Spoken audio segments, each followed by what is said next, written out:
বৃহত্তর কুমিল্লা জেলা কল্যাণ সমিতি ২৮ নম্বর ওয়ার্ড আগারগাঁও শেরে-বাংলা নগর, ঢাকা মহানগর উত্তরের প্রতিষ্ঠাতা সভাপতি, অবিভক্ত মতলব উপজেলা পরিষদের সাবেক চেয়ারম্যান, বাংলাদেশ পাট চাষী সমিতির সভাপতি অ্যাডভোকেট ফজলুল হক সরকার হান্নানের প্রয়াণ উপলক্ষে শোক সভা অনুষ্ঠিত হয়েছে।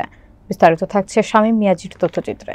গত ২০ মে মঙ্গলবার বাদ মাগরিব জাতীয় সংসদ সচিবালয় স্টাফ কোয়ার্টার কনভেনশন হলে শোক সভায় বক্তব্য রাখেন অবিভক্ত ঢাকা সিটি কর্পোরেশনের ৪১ নম্বর ওয়ার্ড কমিশনার আবু বক্কর সিদ্দিকী, উপজেলা বিএনপির সহসভাপতি এস.এম. জাহাঙ্গীর প্রধান, প্রকৌশলী মোহাম্মদ বশির আহমদ, ঢাকা মহানগর উত্তর ওলামা দলের সদস্য সচিব হাজী মোহাম্মদ গোলাম কিবরিয়া, বাংলাদেশ ওয়াশিং ড্রাইং মালিক সমিতির সাধারণ সম্পাদক আব্দুস সোবাহান রানা, মেহেদী হাসান সবুজ, মোহাম্মদ খবির সরকার সহ আরও অনেকে। এ সময় বক্তারা মরহুমের আত্মার মাগফিরাত কামনা করে শোক সন্তপ্ত পরিবারের প্রতি সমবেদনা জ্ঞাপন করে দোয়া এবং মোনাজাতের মাধ্যমে শোক সভা সম্পন্ন হয়।